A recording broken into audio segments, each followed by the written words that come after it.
Hello दोस्तों, मैं doctor Dharmendra Singh, psychiatrist. आज हम इस वीडियो में बात करेंगे superstition, stigma and mental illness. मानसिक बीमारियों के साथ स्टिग्मा क्यों जुड़ा हुआ है, क्यों हम सुपरस्टिशन की बात करते हैं मानसिक विकारों में। बेसिकली स्टिग्मा, किसी भी चीज़ से जब स्टिग्मा एसोसिएटेड होता है, उसका रीज़न ये होता है कि उसका लेक ऑफ नॉलेज है। अगर हमें उस चीज़ों के बारे में नहीं पता, उस चीज़ के बारे में नहीं पता, उस बीमारी के बारे में नहीं पता, तो हमारी मिस इन्फॉर्मेशन होती है और हमारा नेगेटिव एटीट्यूड उस बीमारी के बारे में रहता है, जिसको हम स्टिग्मा का नाम देते हैं। यही मानसिक बीमारियों के साथ हुआ। लोगों को मानसिक बीमारियों की नॉलेज नहीं है, लोग इसको बीमारी नहीं मानते और इसलिए इसके साथ हमेशा काफ़ी सालों से नहीं, सदियों से इसके साथ स्टिग्मा एसोसिएटेड है। इस स्टिग्मा का नुकसान क्या है? ये पेशेंट रिलक्टेंट होते हैं, ये अपना इलाज करवाने के लिए डॉक्टर्स के पास नहीं जाना चाहते, क्योंकि उनको लगता है कि मुझे मानसिक बीमारी का पेशेंट देखा जाएगा, जो अपने आप में लोग इसको बड़ा नेगेटिव परसीव करते हैं, उसके बारे में नेगेटिविटी सोचते हैं और डॉक्टर्स के पास नहीं जाते। पहला हार्म कि लोग उसको एक्सप्रेस नहीं करते, उसको छुपाते हैं। दूसरा हार्म कि अगर मानसिक बीमारियों के बारे में स्टिग्मा है, इसकी वजह से फैमिली मेंबर्स का सपोर्ट नहीं मिलता। फैमिली मेंबर्स, अगर मेडिकल प्रॉब्लम अगर आपको है, कोई शारीरिक बीमारी है, आपको सपोर्ट करेंगे, बट इस बीमारियों को लेकर आपको सपोर्ट नहीं करेंगे, ये आपकी कमजोरी मानी जाएगी, इसमें आपको कहीं न कहीं ब्लेम किया जाएगा। Second harm of stigma.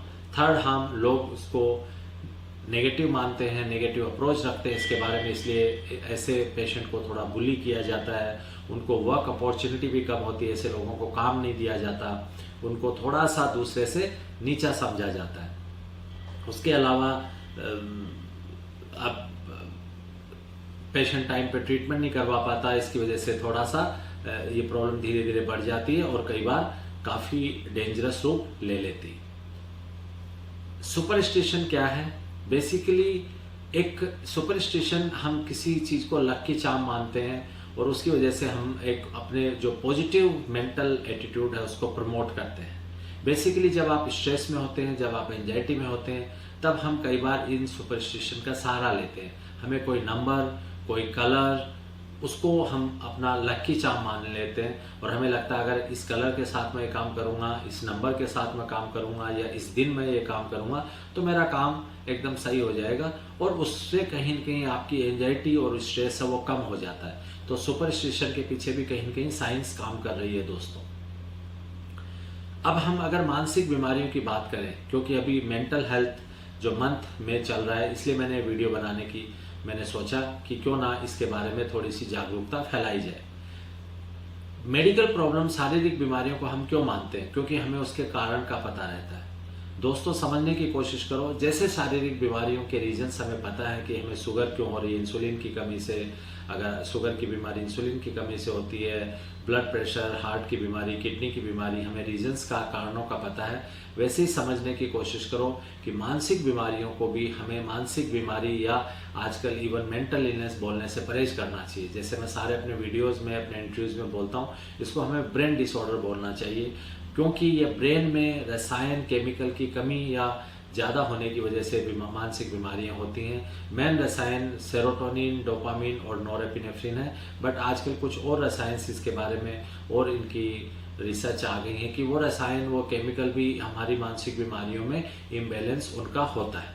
तो पहला तो ये समझो कि ये ब्रेन डिसऑर्डर है, ये केमिकल रसायन के इम्बैलेंस की वजह से होता है। दूसरा, लोगों को लगता है कि साइकेट्रिक प्रॉब्लम्स, मानसिक बीमारियां हैं, उनका कोई इन्वेस्टिगेशन नहीं है, उनकी कोई जांच नहीं है। ऐसा नहीं है। ये जो केमिकल रसायन में जो बोल रहा हूँ, आजकल हमारे पास इसके ब्लड टेस्ट अवेलेबल है, बट एक दोस्तों चीज़ समझने की कोशिश करो कि एज ए डॉक्टर मैं उन्हीं टेस्ट को पेशेंट को लिखना चाहूँगा या करवाना चाहूँगा जिससे उसके ट्रीटमेंट में कोई इफेक्ट आता है। सपोज मुझे पता है आपको ऑलरेडी डिप्रेशन है, अगर मैंने आपके सेरोटोनिन का लेवल करवाया, अगर उसका लेवल कम भी आता है, ऑलरेडी मुझे पता है कि वो कम आएगा क्योंकि you are suffering from depression, तो आपका फालतू में अगर मैं कुछ 1000 रुपये, क्योंकि वो टेस्ट भी महंगा होता है, वो आपका टेस्ट करवाया, आपका फाइनेंशियल बर्डन भी आपके ऊपर एक आया और ट्रीटमेंट मुझे वही लिखना है। तो ऐसा नहीं है कि साइकेट्री में टेस्ट नहीं है। आजकल ये जो केमिकल रसायन में बोल रहा हूँ उनके हम ब्लड टेस्ट हमारे पास अवेलेबल है। कुछ ऐसे ब्रेन की भी जांचें हैं जिससे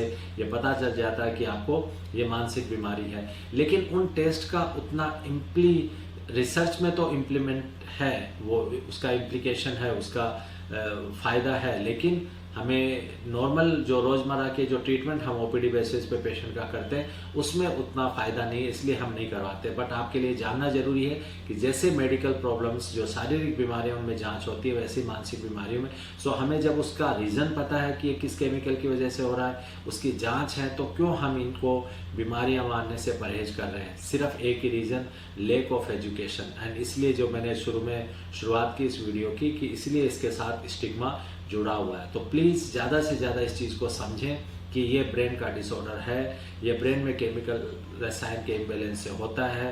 इसकी आजकल टेस्ट जो जांचें हैं वो भी अवेलेबल हैं, इसका बहुत अच्छा ट्रीटमेंट है।